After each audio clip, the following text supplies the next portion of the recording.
Sir పార్లమెంట్‌లో చంద్రబాబు నాయుడు గారి పైన కళ్యాణ్ బెనర్జీ అనే వ్యక్తి విమర్శించడం జరిగింది సార్. అంటే ఆయన పైన అన్ని కేసులున్నా ఎందుకు ఆయన అరెస్ట్ చేయడం లేదు? హెరిటేజ్‌కి అన్ని లాభాలు ఎలా వచ్చాయంటే దేశవ్యాప్తంగా నష్టాలున్న ఆ టైంలో హెరిటేజ్‌కి ఎంత లాభాలు ఎందుకు వచ్చాయని చెప్పేసి క్వెషన్స్ అయితే రైజ్ చేశారు సార్. అసలు ఏం జరిగింది? ఎందుకు చంద్రబాబు నాయుడు గారి పైన అంటే ప్రస్తావించారు పార్లమెంట్‌లో?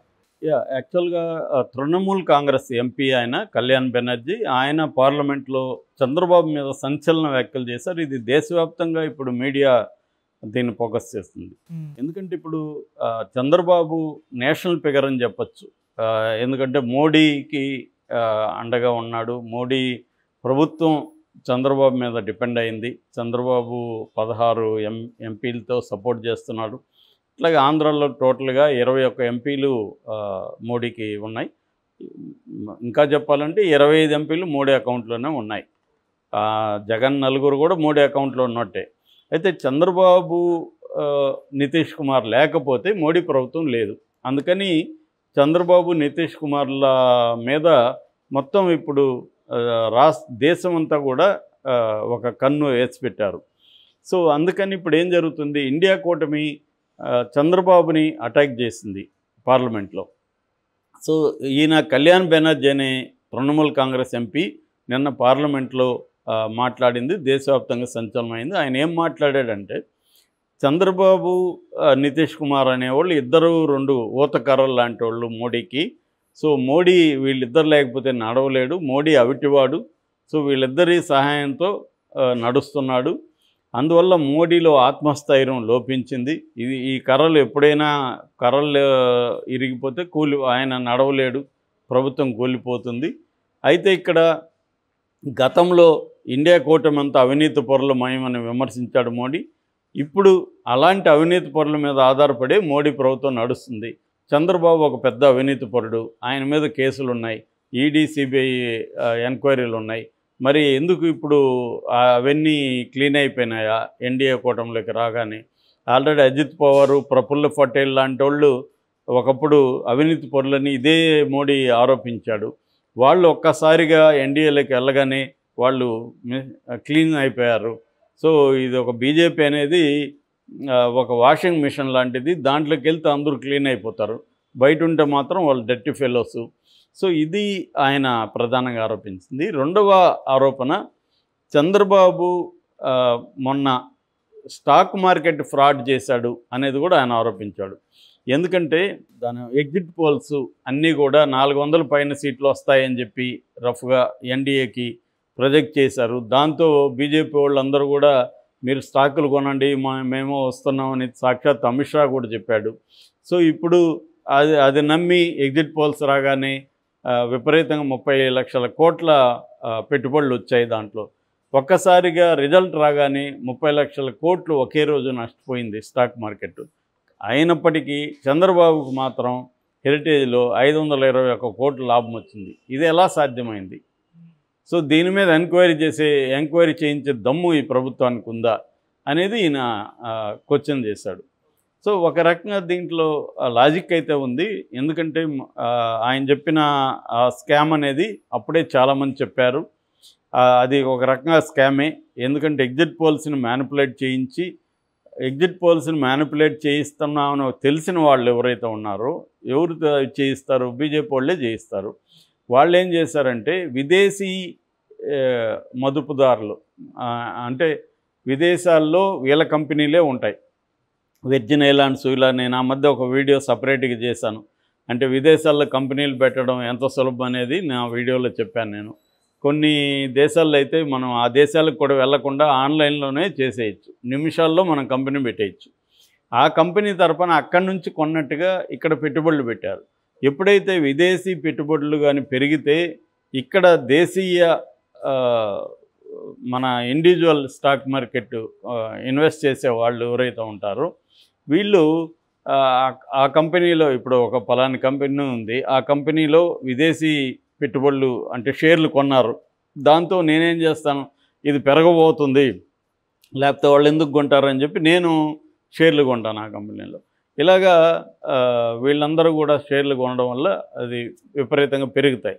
సో ఫైనల్గా రిజల్ట్ డౌన్ అయిపోయింది. బీజేపీ అధికారంలోకి వస్తుందా లేదా అన్న ఒక డౌట్ అనేది. దాంతో మొత్తం పడిపోయినాయి.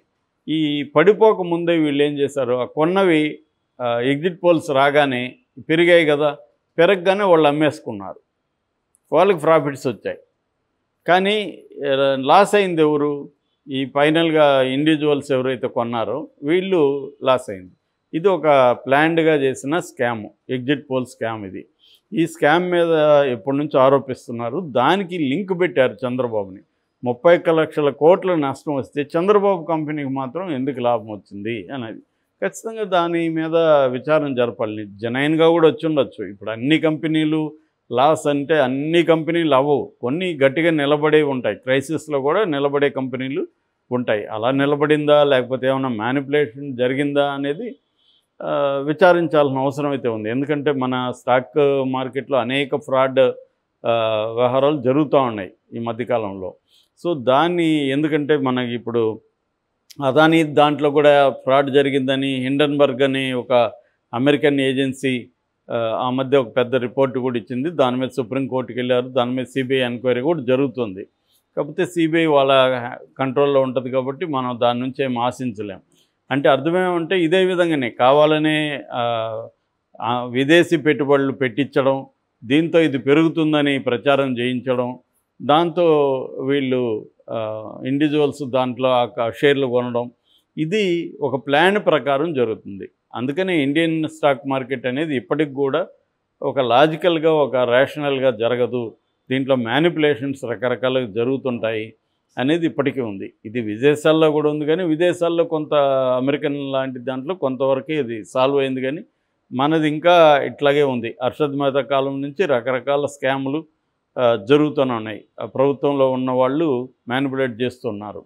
సో ఆ యాంగిల్ నుంచి చంద్రబాబుని అతను ఆరోపించాడు. అయితే బైరెడ్డి శబరి నంద్యాల ఎంపీ, ఆమె తెలుగుదేశం ఎంపీ, ఆమె గట్టిగా సమాధానం ఇచ్చింది. చంద్రబాబు మీద సిబిఐ కేసు లేదు, చంద్రబాబు మిస్టర్ క్లీను అట్లేదో ఆమె సపోర్ట్ చేసుకునింది. అయితే సిబిఐ లేదు కానీ ఖచ్చితంగా ఈడీ అయితే ఇన్వాల్వ్ అయింది స్కిల్ డెవలప్మెంట్ కేసులో. అట్లాగే చంద్రబాబు మీద దాదాపు 6 డజన్ కేసుల పైన ఉన్నాయి. చంద్రబాబును కూడా గతంలో ఇదే మోడీ విమర్శించాడు. పోలవరం చంద్రబాబుకి ఏటీఎం అన్నాడు, చంద్రబాబుని అవినీతి పరుడు అన్నాడు. అవన్నీ జరిగాయి గతంలో కూడా. సో ఆ పాయింట్ కూడా కరెక్టే. ఎందుకంటే మోడీకి వ్యతిరేకంగా ఉన్నోళ్ళేమో అవినీతి పరులు, ED, CBI, income tax department వీళ్ళందరూ వస్తారు. లేనప్పుడేమో తమ దాంట్లోకి వస్తే మాత్రం మిస్టర్ క్లీన్ అయిపోతారు. అది ఎప్పటి నుంచో జరుగుతుంది. మనం కూడా అనేక వీడియోల్లో చెప్పుకున్నాం. ఇది మోడీ ప్రభుత్వం చేస్తుంది. కాబట్టి వాళ్ళు ఇప్పుడు చంద్రబాబును కూడా ఖచ్చితంగా అటాక్ చేస్తారు. ఇంకా కూడా ఈ అటాక్స్ పెరుగుతాయి. చంద్రబాబు మీద కూడా నేషనల్ లెవెల్లో స్కాములు బయటికి తీస్తూ ఉంటారు. అదైతే జరుగుతాయి. ఎందుకంటే ఇండియా కూటమి ఆల్రెడీ చంద్రబాబుకి అప్పీల్ చేశారు. మీరు కానీ స్పీకర్గా నిలబెడితే మేము మద్దతు ఇస్తామన్నారు. కానీ చంద్రబాబు మోడీని వదిలి బయటికి రావడానికి సిద్ధంగా లేడు. ఆయనకున్న కారణాలు ఆయనకున్నాయి. ఎందుకంటే ఇండియా కూటమి అధికారంలోకి వచ్చే పరిస్థితి లేదు. లేనప్పుడు మోడీ నుంచి బయటకు వచ్చి రెండింటికి చెడ్డ రేవడిలాగా అయిపోతారు. అదేదో మోడీకి సపోర్ట్ చేస్తే తన మీద ఆధారపడి మోడీ ప్రభుత్వం ఉంటుంది కాబట్టి తనకి పర్సనల్గా ఉపయోగపడుతుంది.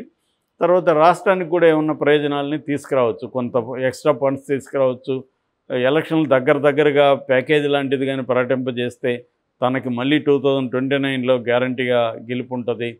సో అట్లాగే పోలవరాన్ని కంప్లీట్ చేయడానికి సీరియస్గా చేయొచ్చు. అమరావతిని కొంత డెవలప్ అన్నా చేయగలిగితేనే ఈసారి చంద్రబాబుకు మైలేజ్ ఉంటుంది తప్ప అది కానీ చేయలేకపోతే మైలేజ్ ఉండదు. అట్లాగే తాను ఇచ్చిన సూపర్ 6కి చాలా ఫండ్స్ కావాలి, 1,20,000 కోట్లు పర్ ఇయర్ కావాలి. దీనికి కూడా మోడీ సపోర్ట్ కావాలి. ఇలాగా రాష్ట్రంలో అనేక అభివృద్ధి కార్యక్రమాలు, సంక్షేమ కార్యక్రమాలు, రాజధాని, పోలవరం ఇలాంటి వాటి అన్నిటికి కూడా మోడీ సహకారం చంద్రబాబుకు అవసరం. దానివల్ల మోడీకి తను సపోర్ట్ చేస్తే తనకు మోడీ సపోర్ట్ చేస్తాడు అన్న ఒక మ్యూచువల్ అండర్స్టాండింగ్లో చంద్రబాబు వెళ్తున్నాడు. సో ఈ క్రమంలో ఎన్డీఏ కూటమి చంద్రబాబుని టార్గెట్ చేయడం అనేది వెరీ కామన్. దాంట్లో భాగంగానే పార్లమెంట్లో ఇది జరిగింది.